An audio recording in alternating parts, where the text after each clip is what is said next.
ప్రజలారా వినరండి ఈ సత్య సువార్త, సర్వజనులారా కనరండి ప్రభు సత్య సువార్త. వినవచ్చిన ప్రియులకు విమోచన యేసు వార్త.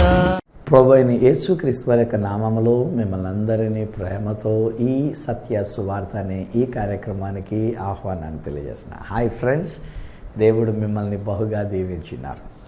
మట్టల ఆదివారం అద్భుతమైనటువంటి రీతిగా మనం జరిగించుకుని ఉన్నాం. అయితే నేను ముందుగానే ఇచ్చినటువంటి ఒక వర్తమానం ప్రకారంగా నిన్నటి దినాన్ని వేరొక వర్తమానం అనేటువంటిది నేను మీకు అందించినప్పటికీ ఈరోజు కాంటెక్స్చువల్గా ఈ హోలీ వీక్లో జరిగేటువంటి ఒక విషయాలుగా ఒక మాట నేను మీతో పంచుకుంటూ మిమ్మల్ని బలపరచాలి, ప్రోత్సహించాలి, ధైర్యపరచాలి విశ్వాసంలో అని చెప్పేసి అని ఆశతో ఈరోజు నేను మీ ముందుకి రావటం జరిగింది.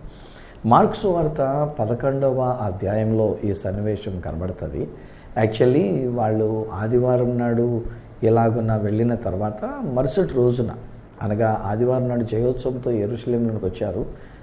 మరుసటి రోజు వారు మళ్ళీ మార్గమున పోవచ్చు ఉన్నప్పుడు వారికి ఒక అంజూరపు చెట్టు కనబడింది. యేసుక్రీస్తు ప్రభువారు దాన్ని చూచారు. ఆయన ఆకలి కొని ఉండి దాని యందు ఆకులు తప్ప మరి ఇంకేమీ కనబడలేదు. కానీ ఆయన ఏమనుకున్నాడంటే ఫలములు లేకుండా ఉంటాయా, వెళ్దాము చూద్దాం అనుకొని ఒక పండన్న లేకుండా ఉంటుందని ఆకలి కొనినటువంటి వానిగా ఆ చెట్టు దగ్గరికి వెళ్ళి ఉన్నారు. తీరా చూస్తే ఆ చెట్టుకి ఆకులు తప్ప ఇంకేమీ కనబడలేదంట. ఒక్క పండు కూడా ఆ అంజూరపు పండు అనేటువంటిది కనబడలేదు.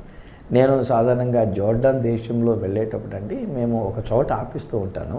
మార్గ మధ్యంలో మేము మెక్కావర్ అనేటువంటి ఒక స్థలానికి వెళ్తున్నప్పుడు మార్గ మధ్యంలో ఒక చోట నేను ఆపుతాను. అక్కడ సాధారణంగా మన వాళ్ళు ఏంటంటే ఇక పైన్ ట్రీ అని చెప్పేసి అని ఒక విధమైనటువంటి ఒక తుమ్మ జాతికి సంబంధించినటువంటి దానికి ఫ్లవర్స్ లాగా చాలా హార్డ్గా ఉంటాయి అన్నమాట. క్రిస్మస్ టైంలో మనం డెకరేట్ చేసుకోవడానికి చాలా బాగుంటాయి కనుక కోసుకోండి అయినా ఇవి కోసుకోవడానికి అని చెప్పేసి అని బస్సు వాడితో చెప్పి నేను అక్కడ ఆపిస్తాను. అక్కడ ఒక అంజూరపు చెట్టు ఉంటుంది. సో ఆ అంజూరపు చెట్టు దగ్గర కూడా తీసుకొని వెళ్ళి మన వాళ్ళందరినీ ఫోటో తీసుకోండి, ఇది అంజూరపు చెట్టు కనుక ఈ అంజూరపు చెట్టు దగ్గర ఫోటో తీసుకోండి. ఒక టైంలో ఒక్కొక్కసారి మాకు ఆ పంట కాలం వచ్చినప్పుడు దాని నిండా అంజూరపు పండ్లు కనబడుతూ ఉంటాయి. మన వాళ్ళు ఊరుకుంటారా, దొరికిన వెంటనే కోసేయడమే మొత్తానికి. కానీ అంజూరపు పండ్లన్నీ కోసేస్తారు. అప్పుడే చెప్తాను, నాయన అలా కోయకూడదమ్మా, మనం బయట దేశానికి వచ్చి ఉన్నాము, మనం అనుమతి లేకుండా అలా కోసేయకూడదు, మన ఇండియాలో అలా కోసేయకూడదు అని చెప్పినా మన వాళ్ళు ఎక్కడ ఊరుకుంటారు, ఆ అంజూరపు చెట్టుని దూసేస్తారు. పాపం అక్కడ గైడ్గా ఉండినటువంటి ఒక్కొక్కసారి నాతో జోక్ చేస్తుంటాడు, సువార్త నీ ప్రజలు రాకముందు ఇదంతా పచ్చగా చక్కని మైదానంగా ఉండేది, ఇప్పుడు చూడు ఎడారిలాగా అయిపోయింది. కానీ మీ వాళ్ళు వచ్చి మొత్తం చెట్లు లాగేశారు, కొమ్మలు ఎరగొట్టేశారు, ఆ పైన ఫ్లవర్ ఏదో తీసుకుంటారంటే మొత్తాన్ని కొమ్మలు ఎరగొట్టేశారు, ఆ అంజూరపు చెట్టుకి దానికి ఆకులు దూసేశారు, దానికి అంజూరపు పండ్లు కోసేశారు అని చెప్పేసి అని అంటూ ఉంటాడు, జోక్గా అంటూ ఉంటాడు. సరదాగా మనతో పాటు వాళ్ళు ఉంటారు కనుక సరదా పడుతూనే ఆ మాటలు అంటూ ఉంటారు. బట్ ఈ అంజూరపు చెట్టుకి సాధారణంగా ఒక పండన్న ఉండి ఉండాలి. కానీ యేసు ప్రభు వెళ్ళినప్పుడు దానికి ఆకులు తప్ప మరేమే కదా. ఇట్స్ యాక్చువల్లీ ఏ సింబాలికల్గా దేవుడు మనతో మాట్లాడుతున్నటువంటి విషయంగా కూడా మనం తీసుకోవాలండి. ఈ అంజూరపు చెట్టు అనేటువంటిది ఇశ్రాయేలు ప్రజలకు సాదృశ్యంగా ఉంటూ ఉన్నటువంటిది. ఈ ఇశ్రాయేలు ప్రజలైనటువంటి వారు ఆకులు అనేటువంటి కచ్చడములనే కలిగి ఉన్నారు, ఆచారాలని కలిగి ఉన్నారు, సాంప్రదాయాలను కలిగి ఉన్నారు, అలవాట్లను కలిగి ఉన్నారు. కానీ వారి దగ్గర ఆత్మ ఫలము అనేటువంటిది కనబడలేదు, ఆత్మ ఫలం అనేటువంటిది లేదు. But they are very perfect in following the traditions అనేటువంటివి ఆకులు లాగా నిండుగా ఉన్నాయన్నమాట. ఆకులు అంజూరపు చెట్టుకి ఇశ్రాయేలు జనాంగానికి నిండుగా ఉండినటువంటిది ఆచారాలు, పద్ధతులు, కానీ ఫలం అనేటువంటిది లేకపోయింది. ఇప్పుడు యేసయ్య ఒక మాట అప్పుడు పలికినారు, ఇక మీదట నీ పండ్లు ఎవరునో తినకుందురుగాక అని చెప్పారు, వెళ్ళిపోయారు. ఆ తర్వాత సోమవారం అయిపోయిన తర్వాత మంగళవారం నాడు అక్క మరుసటి రోజున యేసుక్రీస్తు ప్రభువారు మళ్ళీ అదే మార్గం గుండా వెళుతూ ఉన్నారు.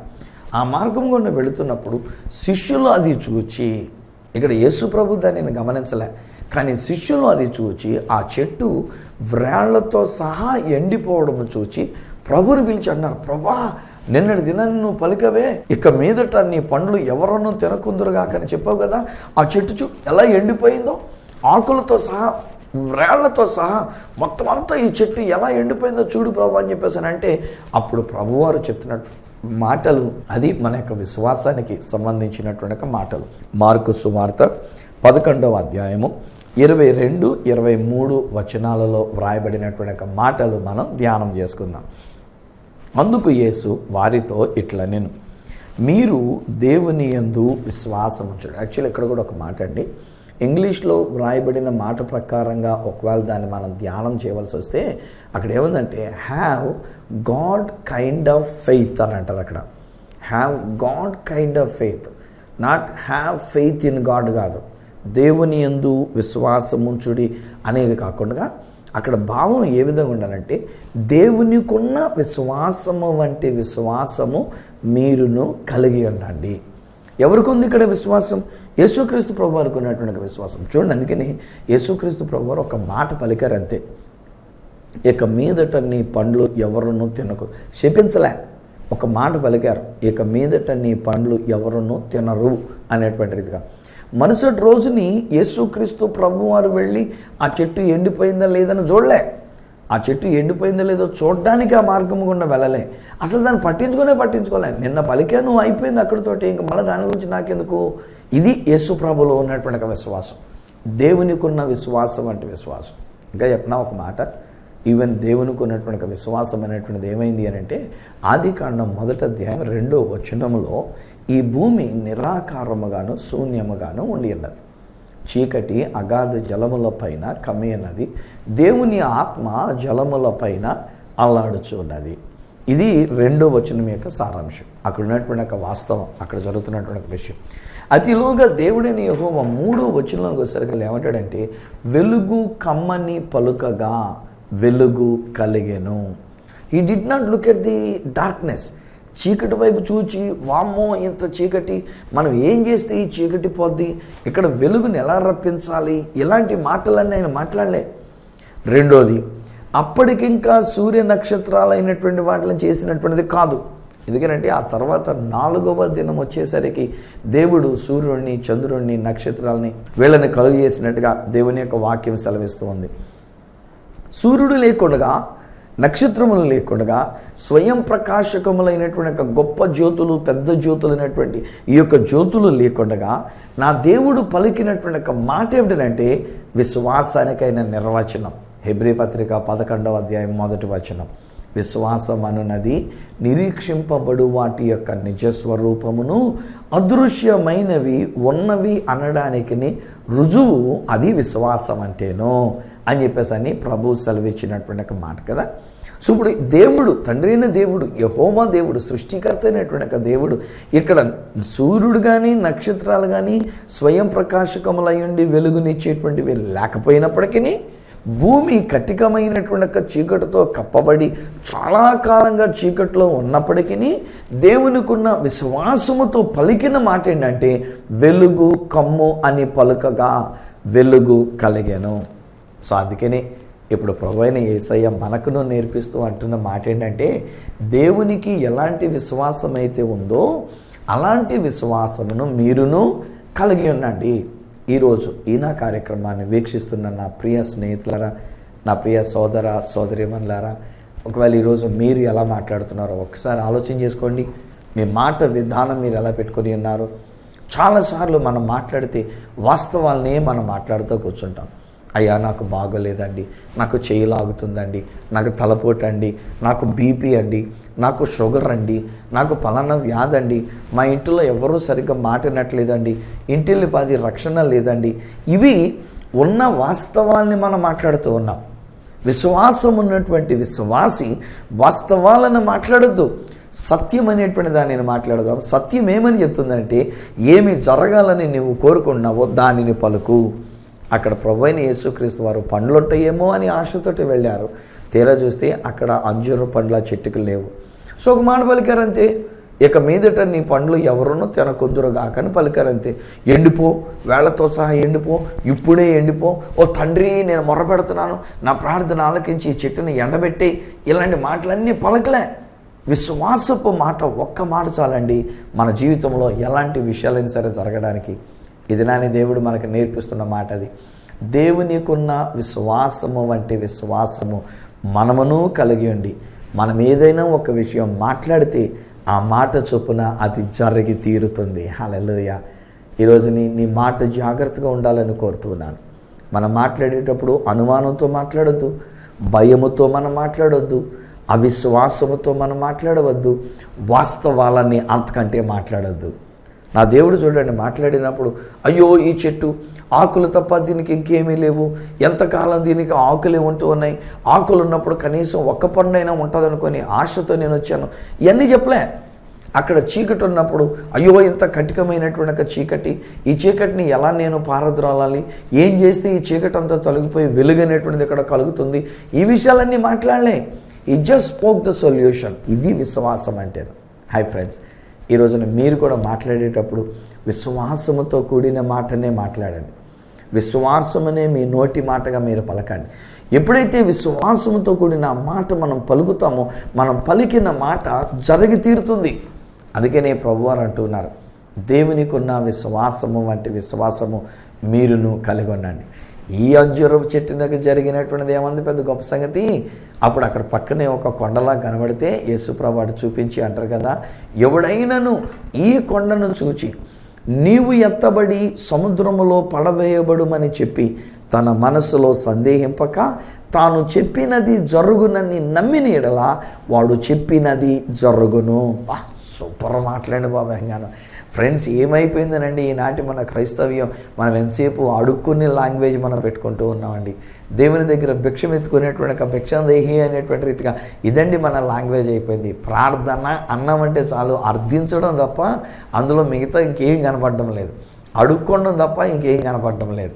ఈరోజు నీ ప్రభు మనకు నేర్పిస్తున్నటువంటి ఒక మాట ఏంటంటే, మనం ఒక మాట మనం పలకాలి. ఈ కొండను చూచి నీవు ఎత్తబడి సముద్రంలో పడవేయబడము అని చెప్పి తన మనసులో మరలా సందేహించక తాను ఏమైతే చెప్పాడో చెప్పినది జరుగునని నమ్మినప్పుడు తాను చెప్పినది జరుగుతుంది. స్నేహితులారా, ఇది నేను మిమ్మల్ని కూడా అడుగుతూ ఉన్నాను. ఈరోజు నేను మిమ్మల్ని దిద్దుబాటు చేస్తూ ఉన్నాను. ఈరోజు మీతో నేను మాట్లాడుతూ ఉంటున్నాను. ఎంతకాలంగా మీరు వాస్తవాల్ని మాట్లాడుతున్నారో ఒకసారి ఆలోచన చేసుకోండి. మన యొక్క బిడ్డలకి ఏదైనా కష్టం ఉంటే అదే మాట్లాడుతూ ఉన్నాం, మనకేదైనా వ్యాధి బలహీనత ఉంటే అదే మనం మాట్లాడుతూ ఉన్నాం, మనకేదైనా సమస్య ఉంటే ఆ సమస్యనే మాట్లాడుతున్నాం. ఇంటికి వచ్చిన వాళ్ళతోటి అదే, మన ప్రార్థనలో అదే, మనం దేవుడితో చెప్పుకున్నదే, ఎవరితో మాట్లాడినా మనకు సమస్య సమస్య సమస్య అదే మాట్లాడుతున్నాం. సమస్యతో మాట్లాడవలసినటువంటి ఒక మనం, సమస్యని గద్దించవలసినటువంటి ఒక మనం, కొండతో మాట్లాడవలసినటువంటి ఒక మనం, ఆ యొక్క కంబళి చెట్టుతో మాట్లాడవలసినటువంటి ఒక మనం ఏం చేస్తున్నామంటే చెట్టు ఎంత పెద్దగా ఉందో వివరిస్తున్నాం, కొండ ఎంత పెద్ద అడ్డు కొండగా ఉన్నదో వివరిస్తున్నాం. చేతనైతే మనం ఏం చేస్తామంటే దేవుడికి మొరపెట్టుకుని చెప్తాం, దేవుడా ఈ కొండను తీసేనైనా, దేవుడా ఈ చెట్టుని లేపేనైనా, దేవుడా ఈ సమస్యను తీసేనైనా, నా వ్యాధిని తీసేనైనా, నువ్వు ప్రాంతి చేయనైనా, మాకు తోడుగుండునైనా, మాకు ఆశీర్వదించినైనా, మాకు అది చేయనైనా, మాకు ఇది చేయనైనా.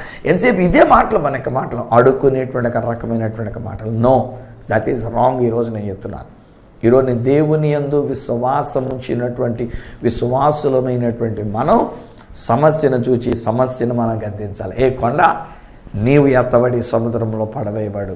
అరే అమ్మ, మీ ఇంట్లో బహుశా సమస్యలు ఉన్నాయిరా, కొండలాంటి సమస్యలు ఉన్నాయమ్మా, మీకు చాలా ఇబ్బందికరమైన పరిస్థితులు ఉన్నాయి.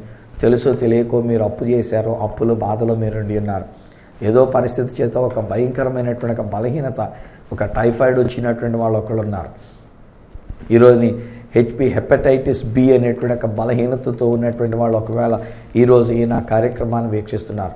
డాక్టర్స్ ఏమంటారంటే ఇది పోదండి, ఇంకా డైలీ మెడిసిన్ వాడుతూ ఉండవలసిందే, పెళ్లి చేసుకున్నా వీళ్ళకి కష్టం అండి, పిల్లలు పుట్టే అవకాశం లేదండి, థైరాయిడ్. ఈ మధ్యలో మనవాళ్ళు కూడా ఉన్నారండి, థైరాయిడ్ ఉందండి నాకు, పొద్దుటే కాఫీ తాగమంటే థైరాయిడ్ ట్యాబ్లెట్ వేసుకోకుండా నేను కాఫీ తాగలేనండి, థైరాయిడ్ ఉందండి, చాలా ఉందండి థైరాయిడ్ అని చెప్పేసారు. అరే నువ్వు ఎందుకు ఉంది అని పలుకుతుంటావు దాన్ని? థైరాయిడ్ ఒకవేళ ఉంటే అది వాస్తవం అనుకోమ్మా. ఈరోజు నువ్వు పలకలసిన మాట్లాడే థైరాయిడ్ నన్ను నా గొంతుకుని విడిచిపెట్టి నువ్వు బయటకు పోమ్మని ఆజ్ఞాపిస్తున్నావు, నువ్వు పోయావంతే. ఇది మనం అనుకోవాలి. ఒకవేళ ఏదైనా షుగర్ బలహీనత ఉంది, ఒక బీపీ అనేటువంటి ఒక బలహీనత ఉంది అని పలుకుతూ ఉండకండి మాటిమాటికిను. ఈరోజు మనం చేయాల్సిన మాట ఏంటంటే దేవుని యందు విశ్వాసం ఉంచినటువంటి వారమై, దేవునికున్న విశ్వాసం వంటి విశ్వాసము కలిగినటువంటి వారమై, యేసు క్రీస్తు ఎలా పలికారో, తండ్రి అయిన దేవుడు ఎలా పలికారో అలాగినప్పుడు మనము కూడా చేయవలసినటువంటి నేర్చుకోవాల్సినటువంటి విషయం ఏంటంటే మనము అలాంటి మాటే మనం పలకాలి, అదే మాటను మనం పలకాలి. యేసు నామములో షుగర్ అనేటువంటి వ్యాధిని పొమ్మని ఆజ్ఞాపిస్తున్నా. నజరుడైన యేసు నామములో యొక్క బీపీ నార్మల్ అవ్వమని ఆజ్ఞాపిస్తూ ఉన్నా. నజరుడైన యేసు నామములు ఇది ఎలా ఉండును కాక, ఇది ఎలా జరుగును కాక, ఇలాగని చెప్పేసి మనం ఎప్పుడైతే మాట్లాడుతూ ఉంటామో స్నేహితులారా, అప్పుడు దేవుని యొక్క వాక్యం సెలవిస్తుంది ఏంటంటే, నీవేదైతే విశ్వాసముతో నీ నోటితో నువ్వు పలుకుతున్నావో, నువ్వు పలికినది నీకు జరిగి తీరుతుంది. సందేహింపక, అనుమానించకుండా, ఇది జరుగుతుందో లేదో అనేటువంటి రీతిగా ఆలోచించకుండా నువ్వు పలికినది జరుగునని నువ్వు నమ్మిన ఎడల నువ్వు పలికినది జరగడానికి సంసిద్ధంగా ఉంది. ఈరోజు నేను చెప్తానండి, ఇదండి నీ నోట్లో ఉన్న అద్భుతం, ఇదండి మీ మాటల్లో ఉన్నటువంటి ఒక శక్తి, ఇది దేవుని యందల విశ్వాసములో జరిగేటువంటి కార్యాలు. దేవుని యందు విశ్వాసం ఉంచినటువంటి వాళ్ళు మాట్లాడే మాట విధానాలు. మనం దేవుని దగ్గర అడుక్కుంటూ మనం ఉండొద్దండి. దేవునికి స్తుతియాగం చెల్లించుకుందాం. దేవా, నా సమస్య కొరకే నువ్వు ఈ లోకంలోనికి వచ్చినావు, నా వ్యాధి కొరకే నువ్వు శిలోమరాని దగ్గరికి వెళ్ళి నీ యొక్క ప్రాణాన్ని నువ్వు పెట్టి ఉన్నావు, నీ శరీరాన్ని నువ్వు నలగొట్టుకొని ఉన్నావు, నా యొక్క పాప దోషములు క్షమించడానికి నువ్వు నా కొరకు నీ యొక్క రక్తమంతా కూడా నువ్వు కార్చి ఉన్నావు, నన్ను నీతివంతునిగా తీర్చడానికి నీవు ఒక పాపముగా చేయబడి శిలోమరాని మీద నువ్వు వేలాడి ఉన్నావు, నువ్వు పొందిన గాయముల చేత నాకు స్వస్థత కలిగింది. ఇప్పుడు నేను మాట్లాడుతాను, ఏ రోగమా నన్ను విడిచిపెట్టి బయటికి పో, ఏ షుగరా నన్ను విడిచిపెట్టి బయటికి పో, ఏ బీపీ నన్ను విడిచిపెట్టి బయటికి పో అని చెప్పి మనసులో సందేహింపక, బీపీ పోయింది, షుగర్ పోయింది, నా వ్యాధి తొలగిపోయింది, నాకు సమస్యలన్నీ తొలగిపోయినాయి అని నమ్మిన ఎడలా నువ్వేది చెప్పావో అదే నీకు జరిగి తీరుతుంది. బా, అమూల్యమైనటువంటి ఒక మాట అండి. ఆ దేవాతి దేవుడు సెలవిస్తున్నటువంటి ఒక మాట. అదే తర్వాత కూడా అంటాడు, అందుచేత మీరు ప్రార్థన చేయనప్పుడు వేటిని అడుగుతున్నారో వాటి నెలను పొంది ఉన్నాము అని నమ్మండి, అప్పుడు అవి మీకు కలుగును. సో మనం ఏమని నమ్మాలి? నాకు స్వస్థత కలిగింది అని నేను ప్రార్థన చేసినప్పుడు నేను నమ్మాలి. నమ్మి నేను దేవునికి ఏం చెప్తానంటే, దేవానికి స్తోత్రం నాయనా, నువ్వు నన్ను స్వస్థపరిచావు, నీకు స్తోత్రం నాయనా, నాకు ఆ స్వస్థత కొరకే సిలువలో నువ్వు నలగొట్టబడి ఉన్నావు, నీకు స్తోత్రం నాయనా, నా కొరకు నీ రక్తాన్ని కార్చినావు, నీకు స్తోత్రం నాయనా అంటూ ఇలాగూ మనం దేవునికి స్తుతియాగం మనం చెల్లించుకుంటూ ఉన్నప్పుడు స్నేహితులారా, అదండి దేవుడు మన కొరకు చేసేటువంటి కార్యాలు. అప్పుడు మనం అనుభవించగలిగినటువంటి కార్యాలు. ఇది దేవుడు ఈ దినాన్ని మనకు చెప్తున్నటువంటి మాట. He never bothered whether it is dried up or not. ఆ చెట్టు ఎండిపోయిందా లేదా అని ఆ మరుసటి రోజు మంగళవారం నాడు ఉదయం వెళ్ళేటప్పుడు ఆయన చూడలే, లేకపోతే చెట్టు ఎండిపోయిందేమో ఒకసారి కనుక్కొని రండిరా, చూసి రండిరా అని చెప్పేసి అనలే. సారీ అండి, ఈ రోజుల్లో కూడా నేను ఒక మాట చెప్తాను, మనవాళ్ళు కూడా మన బోధకులంగా, మా బోధకులు మేము మాట్లాడేటప్పుడు ఏం చేస్తామంటే, ఎంతమందికి స్వస్థత కావాలో చేతులు ఎత్తండి అంటారు. మంచిది, చాలామంది చేతులు ఎత్తారు, ఎందుకంటే అందరికీ కూడా ఏదో ఒక బలహీనత అనేటువంటిది ఉంటూ ఉంది కనుక. ఆ తర్వాత దైవజనుడు ప్రార్థన చేస్తాడు, మీ కొరకు నేను ప్రార్థన చేస్తున్నాను, మీ యొక్క రోగమును అక్కడ చేవేసుకోనండి, లేదంటే మీ తల మీద చేవేసుకోండి అని చెప్పేసి అని నేను ప్రార్థన చేస్తున్నా అంటారు. ప్రార్థన చేసిన తర్వాత మళ్ళీ అంటారు కదా, ఎంతమంది బాగుపడ్డారో ఒకసారి చూసుకోండి అని అంటారు. ఎంతమంది బాగుపడ్డారో వారు చేతులు ఎత్తండి ఒకసారి అని చెప్పేసి అన్నాడు. నెక్స్ట్ స్టెప్ ఏంటంటే, మీరు అందరూ కూడా ఒకసారి పైకి రండి, సాక్ష్యం చెప్తారు. కానీ అది కాదండి. ఈరోజు నేను నమ్ముతున్న నా మాట ఏంటంటే, మనం ప్రార్థన చేశామనంటే ప్రతి ఒక్కరూ స్వస్థత పొంది ఉన్నారు. అది నేను నమ్ముతున్నా. ఎంతమంది పొందారు చేతులెత్తిన తర్వాత? చేతులెత్తబడిన వాటిని చూసి నేను ఆలోచించేది కాదు, వాళ్ళు పొందారా లేదా అనేటువంటిదిగా పరిశీలన చేసుకోమంటాం కాదు. నేనేమంటానంటే, మీరు పొందేరలో చూసుకోండి, మీ శరీరం బాగుపడిందో చూసుకోండి, మీ నొప్పి తగ్గిందో చూసుకోండి, ఒకసారి నొక్కి చూసుకోండి, ఒకసారి వంగి చూసుకోండి, ఒకసారి చేతులు కదిలి చూసుకోండి, ఇవన్నీ మేము చెప్తుంటాం. నేను అంటే అవిగా అట్లా కదా లాంగ్వేజ్ ఎట్లా ఉండాలంటే, ప్రభు మిమ్మల్ని స్వస్థపరిచినాడు, స్వస్థత పొందినటువంటి వారు సాక్ష్యం చెప్పడానికి త్వరగా వస్తే కొంతమందికి సాక్ష్యాలు ఇస్తా, మిగతా వాళ్ళు మీరు ఇంటికి వెళ్ళిన తర్వాత సాక్ష్యం చెప్పుకోండి అని చెప్పాలి. ఎందుకంటే మన యొక్క విశ్వాసం ఏంటంటే, ఎందరైతే స్వస్థత కావాలని వచ్చారో వారందరికీ స్వస్థత కలిగి ఉన్నది. ఈ దినం ఈ కార్యక్రమం ద్వారా నేను మాట్లాడుతున్నాను. హే ఫ్రెండ్స్, ఒకవేళ ఎలాంటి వ్యాధి మీకున్నా, ఒకవేళ అది ఎయిడ్స్ వ్యాధి అయినా, హెపటైటిస్ బి అయి ఉన్నా, లేకపోతే ఒకవేళ ఏ క్షయ వ్యాధి అయి ఉన్నా, లేకపోతే ఏ జ్వరం అయి ఉన్నా, ఏ డెంగ్యూ అయి ఉన్నా, లేకపోతే ఏ మలేరియా అయి ఉన్నా, ఏ టైఫాయిడ్ అయి ఉన్నా, లేకపోతే ఎట్లాంటి వ్యాధి అయినప్పటికైనా సరే, ఈరోజు నేను చెప్తున్నా, నా యేసు రక్తం ద్వారా నీకు స్వస్థత కలిగి ఉన్నది, నా యేసు పొందిన గాయముల ద్వారా మీకు స్వస్థత కలిగి ఉన్నది. ఇది నేను పలికేటువంటి ఒక మాట. నాకు ఇంకా అనుమానం లేదు అందులోని. మీరు స్వస్థత పొందడానికి కొన్ని రోజులు పడుతుందని నేను అనట్లే, లేకపోతే మీరు స్వస్థత పొందడానికి మీకు పలానా రీతికి అయితే మీకు స్వస్థత కలుగుతుంది అనే రీతిగా నేను చెప్పట్లే. నా దేవుని యొక్క వాక్య ప్రకారంగా, నా దేవుని యందు నాకున్న విశ్వాసమును బట్టి నేను పలుకుతున్న మాట చొప్పున నేను మీ కొరకు ప్రార్థించి ఉన్నాను కనుక దేవుడు మీకు స్వస్థత ఇచ్చి ఉన్నారు. ఆమెను చెప్పండి మీరు గట్టిగా. That's right. మీరు ఎప్పుడైతే ఆమెను చెప్పారో దాన్ని మీరు తీసుకున్నారంతే, మీరు దాన్ని ఒప్పుకున్నారన్నమాట. ఎస్ పాస్టర్ గారు, నేను స్వస్థత పొంది ఉన్నాను అని మీరు అంటూ ఉన్నారు. నేను ఆరోగ్యంగా ఉండి ఉన్నాను, నా వ్యాధి తొలగిపోయింది, నా పాపములు క్షమించబడి ఉన్నవి, యేసు రక్తములో నేను కడగబడి ఉన్నాను, యేసు రక్తము ద్వారా నేను నీతిమంతునిగా తీర్చబడి ఉన్నాను, యేసు నా కొరకు ప్రాణం పెట్టుడు ద్వారా నా పాప క్షమాపణ కలిగి ఉన్నది. ఇది మనం పలుకుతూ ఉండాలి, ఇదే మనం మాట్లాడుతుండాలి. ఎప్పుడైతే మనం అలా పలుకుతూ ఉంటామో స్నేహితులారా, మనం పలుకుతున్నటువంటి ఒక మాట చొప్పున ఆ దేవతి దేవుడు మన యొక్క జీవితంలో అద్భుతమైనటువంటి కార్యములను చేసి ఉన్నారు. చేస్తారు కాదు, ఆయన చేసి ఉన్నారు. ఇది మనం నమ్మవలసినటువంటి మాట. దేవుని యొక్క వాక్యంలో ఒక మాట అంటాడు, ప్రకటన గ్రంథం 12వ అధ్యాయం 11వ వచనంలో చెప్పబడుతున్నటువంటి ఒక మాట ఏమన్నదంటే, వారు గొర్రెపిల్ల రక్తమును బట్టి తామిచ్చిన సాక్ష్యమును బట్టి వానిని జయించి ఉన్నారు. గొర్రెపిల్ల రక్తం 2000 సంవత్సరాల క్రితం ఆయన తన యొక్క రక్తాన్ని కార్చినాడు. ఒకవేళ ఈ వారంలో కూడా మనం ఆలోచన చేస్తున్నప్పుడు మన ప్రభు అయిన యేసుక్రీస్తు వారు మన కొరకు ఆయన సిలువలో వేలాడదీయబడి తన యొక్క ప్రాణాలను పెట్టినటువంటి విషయాన్ని గుడ్ ఫ్రైడే అని చెప్పేసుకుని మనం ఆ రోజును కూడా మనం ఎంతో ఇదిగా ధ్యానం చేసుకుంటూ ఉంటాం. ఆయన యొక్క సిలువ మరణాన్ని మనం ధ్యానం చేసుకుంటూ ఉంటాం. ఆయన సిలువలో మరణించినప్పుడు తన యొక్క రక్తమును మన కొరకు కార్చినాడు. ఆ యొక్క రక్తము ద్వారాను తామిచ్చిన సాక్ష్యం. ఏంటి సాక్ష్యం? నేను వ్యాధిలో ఉన్నానండి, నేను సమస్యల్లో ఉన్నానండి, నేను కష్టాల్లో ఉన్నానండి, నేను బాధల్లో ఉన్నానండి. ఇది కాదు మనం మాట్లాడవలసినటువంటి మాట. ఆయన పొందిన గాయముల చేత నేను స్వస్థత పొంది తిని, ఆయన కార్చిన రక్తం వలన నా పాపములు క్షమించబడి ఉన్నవి, యేసు సిలువ రక్తము ద్వారా నేను నీతిమంతునిగా తీర్చబడి తిని, యేసు రక్తములో నా పాపములు క్షమించబడి ఉన్నవి, నన్ను దేవుడు తన యొక్క బిడ్డగా అంగీకరించుకున్నాడు గనక నేను దేవుని కుమారునై ఉన్నాను, దేవుని యొక్క కుటుంబంలో జన్మించిన నేను దేవుని యొక్క పిల్లగా నేను ఉండి ఉన్నాను, దేవుడు నన్ను నా కుటుంబాన్ని దీవించి ఉన్నారు, దేవుడు నా యొక్క కుటుంబంలో నా బిడ్డలను ఆశీర్వదించి ఉన్నారు, బిడ్డలకు మంచి రిజల్ట్స్ దేవుడు ఇచ్చి ఉన్నారు, బిడ్డలకు మంచి భవిష్యత్తు దేవుడిచ్చి ఉన్నారు, నా యొక్క కుటుంబం దీవించబడినది, నా యొక్క కుటుంబం వర్ధిల్లుచు ఉన్నటువంటిది, నా యొక్క కుమార్తెకి బిడ్డలు కలిగి ఉన్నారు, లేక నా కుటుంబంలో బిడ్డలను దేవుడు ఇచ్చి ఉన్నారు, నేను ఒక తల్లిగా తండ్రిగా మేము ఉండి ఉన్నాం. ఇదండి మనం పలుకుతుండవలసినటువంటి మాటలు. అందుకే అంటాడు ఆయన, ఎవడైనా నీ కొండను చూచి నీవు ఎత్తబడి సముద్రంలో పడవేయబడమని చెప్పి తన మనసులో సందేహింపక తాను చెప్పినది జరుగునని నమ్మిన ఎడల వాడు చెప్పినదే అక్కడ జరిగి తీరుతుంది. ఏం చెప్తున్నారు మీరేం మాట్లాడుతున్నారు? ఒకసారి మీరే ఆలోచన చేసుకునండి. వ్యాధిని గురించి మాట్లాడుతున్నారా? వాస్తవాల గురించే మాట్లాడుతూ ఉన్నారా? ఉన్న సమస్యల గురించి మాట్లాడుతున్నారా? మీరు జాగ్రత్త. మీరు మాట్లాడుతున్న కొలది సమస్య ఇంకెక్కువ అవుతుంది మీకు.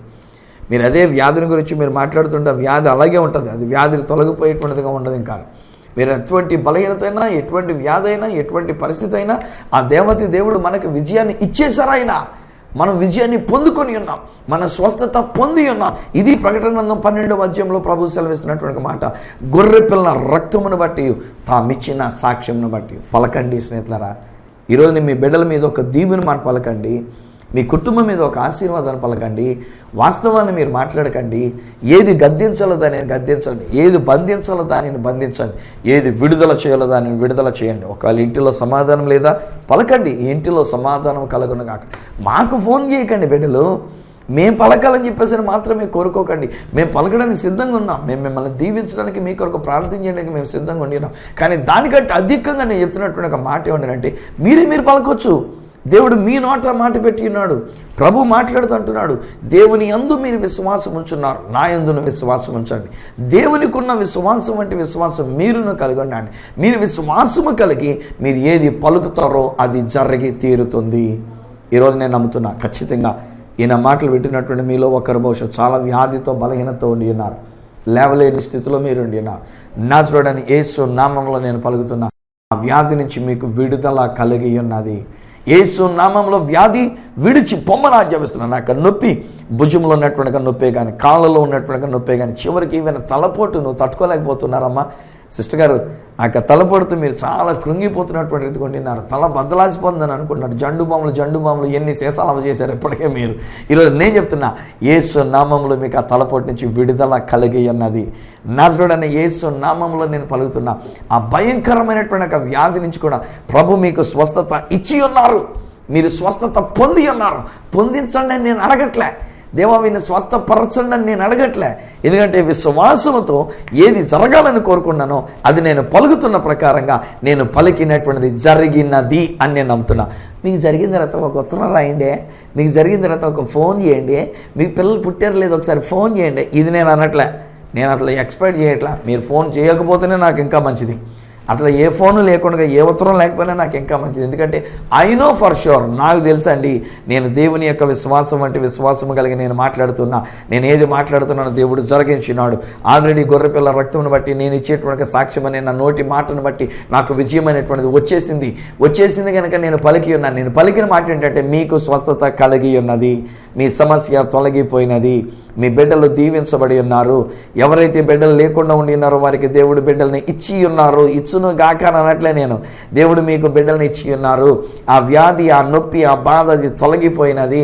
ఈరోజు దేవుడు మీకు ఒక ఫలభరితమైనటువంటి జీవితాన్ని ప్రభు మీకు ఇచ్చి ఉన్నారు. మీరు ఫలించేటువంటి వారై ఉన్నారు. మీరు దీవించబడిన ప్రజలై ఉన్నారు. మీరు అనేక మందికి దీవెనకరంగా మీరుండి ఉన్నారు.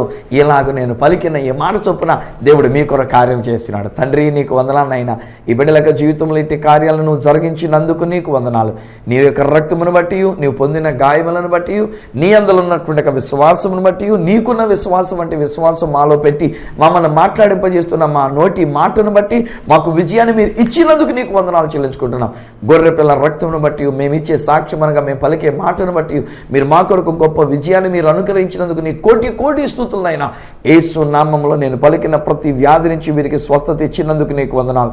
అద్భుతములను మీరు చేసినందుకు నీకు వందనాలు. నీ నామానికి మహిమకరంగా వీరిని నిలబెట్టుకున్నందుకు మీకే స్తుతి, ఘనత, మహిమ, ప్రభావాలు మేము చెల్లించుకుంటూ ఈ కుటుంబాన్ని, ఇక్కడున్న ఈ బిడ్డలను ప్రత్యేకంగా నేను ఈ కార్యక్రమాన్ని వీక్షిస్తున్నటువంటి ఈ వ్యక్తులను నేను ఆశీర్వదిస్తూ విజయాన్ని వారికి నేను ప్రకటిస్తూ ఫలభరితమైన జీవితం, ఫలించేటువంటి జీవితం, ఆత్మ ఫలములను వీరికి నేను విడుదల చేస్తూ యేసు నామమున ప్రార్థించి పొంది ఉన్నాము తండ్రి. ఆమేన్. తండ్రి, కుమార, పరిశుద్ధాత్మలను దేవదేవుని దీవెన ఆశీర్వాదం ఆయన బిడలముగా మనకును మన యొక్క కుటుంబానికి అంతటికి నిరంతరము తోడయండి, అత్యధిక విజయముతో నింపి నడిపించును గాక. ఆమేన్, ఆమేన్. మీరు విశ్వాసము కలిగినటువంటి ప్రజలు, మీరు పలికిన మాట దేవుడు జరిగించి ఉన్నారు. దేవుడు పలుకుతున్నటువంటి సాక్ష్యం ప్రకారంగా దేవుడు మీ కొరకు అసాధ్యమైనటువంటి కార్యాలను సాధ్యపరచి అద్భుతముల వెంబడి అద్భుతాలు మీ కొరకు ఆయన జరిగించి ఉన్నారు. దేవుని స్తుతించండి, దేవుని మహిమపరచండి. ఒకవేళ ఏదైనా నాతో మీరు పంచుకోవాలని ఆశపడి ఉన్నట్లయితే నా అడ్రస్ ఈ సత్య సువార్త, సామర్లకోట 533440, తూర్పుగోదావరి జిల్లా, ఆంధ్రప్రదేశ్. అడ్రస్ మరొకసారి చెప్తూ ఉన్నా, ఈ సత్య సువార్త, సామర్లకోట్ 533440, ఈస్ట్ గోదావరి డిస్ట్రిక్ట్, ఆంధ్రప్రదేశ్.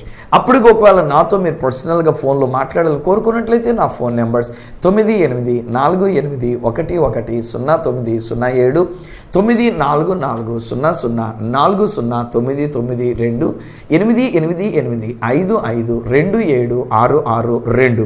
ఒకవేళ నాకు ఈమెయిల్ చేయాలనుకున్నట్లయితే నా ఈమెయిల్ ఐడి esatyasuvartha@gmail.com. మళ్ళీ నెక్స్ట్ ప్రోగ్రాంలో ఈ సత్య సువార్తలో మరలా మిమ్మల్ని కలుసుకునేటంత వరకు మనల్ని విశ్వాసములో బలపరిచిన దేవాతి దేవుని యొక్క చేతులకే మిమ్మల్ని అప్పగిస్తూ మీ దగ్గర సెలవు తీసుకుంటున్న మీ ప్రియమైన సహోదరుడు ఈ సత్య సువార్త రాజు.